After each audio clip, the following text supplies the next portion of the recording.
নমস্কার দর্শক বন্ধুরা, আমি প্রতিমা। কুকিং উইথ প্রতিমা চ্যানেলে তোমাদের সবাইকে আবার একবার সুস্বাগত। আশা করি তোমরা সবাই ভালো আছো, সুস্থ আছো। আজকে আমি তোমাদেরকে দেখাবো দুর্দান্ত স্বাদের ডিম আর চাল কুমড়ো দিয়ে খুব টেস্টি একটা রেসিপি। এটা ডিমেরও রেসিপি, চাল কুমড়োরও রেসিপি। খেতে এত সুন্দর হয়, তোমরা আমার দেখানো প্রসেসে বানাও, তাহলে বুঝতে পারবে। দেখো, আমি এই রেসিপিটা বানানোর জন্য একটা টমেটো নিয়েছি, 5টা ডিম নিয়েছি, আর আলুগুলো একটু ছোট সাইজ বলে 4 পিস নিয়েছি, আর একটা নিয়েছি ছোট্ট একেবারে নরম চাল কুমড়ো। এই রেসিপিটার জন্যে চাল কুমড়োটা একটু নরম হলে তবেই দুর্দান্ত হয়। এইবার এই চাল কুমড়ো আলুটা কাটবো আর ডিমটা সেদ্ধ করে নিই। দেখো, চাল কুমড়োগুলো এইভাবে বড় বড় করে কেটেছি, একটু আঁতিটা ফেলে দিয়েছি। চাল কুমড়োটা খুব নরম, আর আলুগুলো এইভাবে বড় বড় করে কেটে নিয়েছি, আর ডিমগুলো সেদ্ধ করে ছাড়িয়ে নিয়েছি। এবার শুধু রান্না করার অপেক্ষা। চলো যাই রান্না করতে। কড়াইতে আমি দিয়ে দিচ্ছি তেল। এই রেসিপিটা করার জন্যে আমি সরিষার তেল ব্যবহার করব। তেলটা গরম হলেই তেলের মধ্যে দিয়ে দেবো অল্প একটু হলুদ।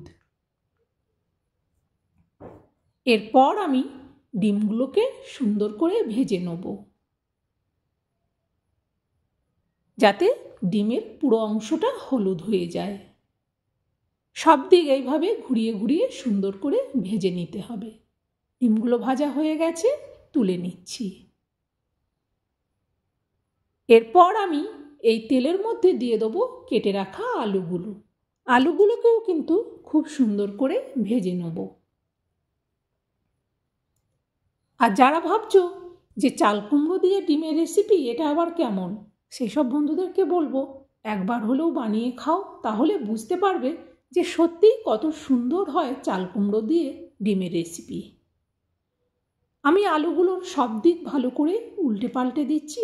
এইভাবে কিন্তু তোমরা যখন বানাবে, তোমরাও কিন্তু এইভাবে আলুগুলো সুন্দর করে ভেজে নেবে। আলুগুলো ভাজা হয়ে গেছে, এবার আমি আলুগুলোও তুলে নিচ্ছি।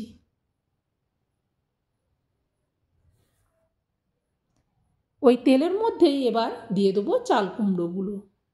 ঠিক একইভাবে চাল কুমড়োগুলোকেও সুন্দর করে কিন্তু ভেজে নেব।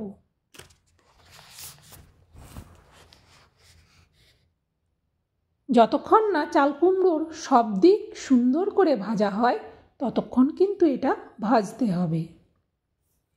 একটা রেসিপি সুন্দর করতে গেলে একটু কিন্তু ধৈর্য ধরে বানাতে হয়, তাহলেই রেসিপিটা অপূর্ব সুন্দর খেতে হবে। দেখো, চাল কুমড়োগুলোও কিন্তু আমি সব দিক ভালো করে উল্টে পাল্টে দেখে নিচ্ছি যে কোনো দিক সবুজ থেকে গেল না তো।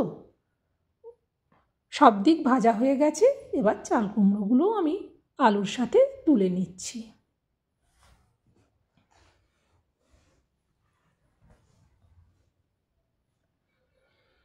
চাল কুমড়োগুলো সব তোলা হয়ে গেলে ওই তেলের মধ্যেই দিয়ে দেবো আমি তেজপাতা, আর 2টো এলাচকে থেতো করে নিয়েছি, আর একটু দারুচিনি, আর দিচ্ছি অল্প একটু কালো জিরে আর গোটা জিরে। তারপর দিচ্ছি তরকারির পরিমাণ অনুযায়ী চিনি, আর দিচ্ছি লবণ। এবার এই লবণ চিনিটাকে আমি হালকা করে ভেজে নেব। দেখো, সুন্দর একটা কালার এসছে। এবার আমি এতে দিয়ে দেবো সবের প্রথম একটু রসুন বাটা। 1 ছোট চামচের একটু কম, পুরো ভর্তি ছোট চামচ নয়, তার থেকে একটু কম।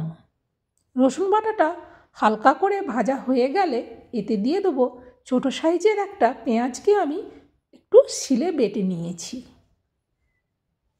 মিডিয়াম সাইজেরও পেঁয়াজ নয়, ছোট পেঁয়াজ। সেইটা দিয়ে আবারও আমি রসুন আর পেঁয়াজটাকে ভালো করে ভেজে নেব। তারপর এতে দিয়ে দেবো 1 চামচের মতো আদা বাটা।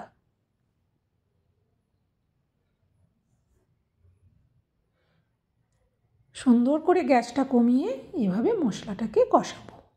তারপর দিয়ে দিচ্ছি পরিমাণ মতো হলুদ।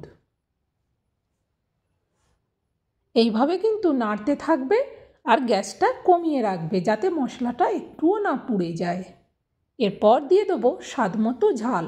যে যেমন লঙ্কা পছন্দ করো সে সেইভাবে লঙ্কার গুঁড়োটা দিও।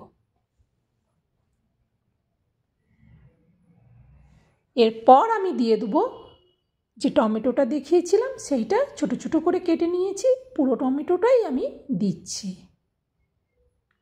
দেখো পেঁয়াজ রসুন সব কিন্তু কম কম দিয়েছি, শুধু টমেটোটাই একটু বেশি দিলাম।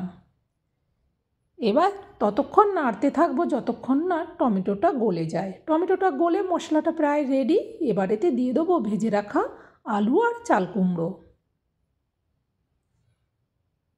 এইবার কিন্তু এটা অনেকক্ষণ কষাবো, পুরো মাংস যেভাবে কষাতে হয় সেইভাবে কষাবো।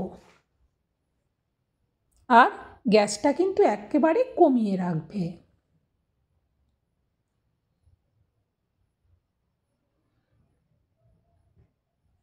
দেখো সুন্দর করে কিন্তু যত কষাচ্ছি তার জলটা মরে মরে পরিমাণটা কিন্তু কমে যাচ্ছে। এবার আমার এটা কষানো কমপ্লিট। এতে দিয়ে দেবো জল।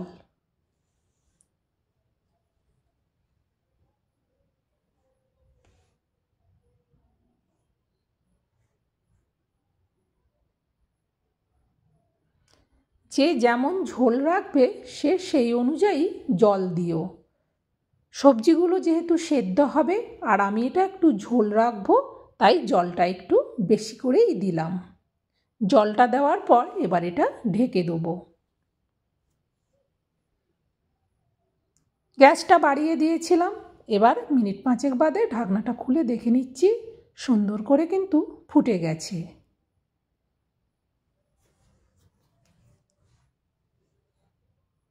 এখনও সেদ্ধ হতে একটু দেরি আছে, কারণ জিনিসগুলো তো বড় বড় করে কেটেছি। এবার এতে দিয়ে দেবো ভেজে রাখা ডিমগুলো। ডিমগুলো দেওয়া হয়ে গেলে আবারও কিন্তু এটা ঢেকে দেবো যাতে সবজিগুলো তাড়াতাড়ি সেদ্ধ হয়ে যায়। যে সমস্ত বন্ধুরা আজকে প্রথম আমার পরিবারে এসে আমার এই চাল কুমড়ো দিয়ে ডিমের রেসিপিটা দেখছো, তোমাদের যদি আমাকে আর আমার রেসিপি ভালো লাগে তাহলে সাপোর্ট করে আমার পাশে থেকো।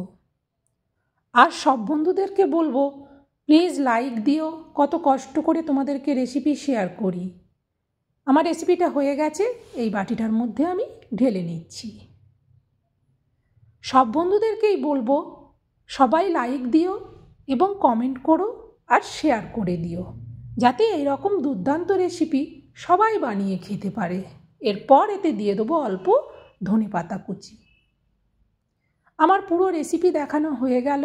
তোমরা সবাই ভালো থেকো, সুস্থ থেকো। আবার পরের রেসিপিতে দেখা হবে। টাটা বন্ধুরা।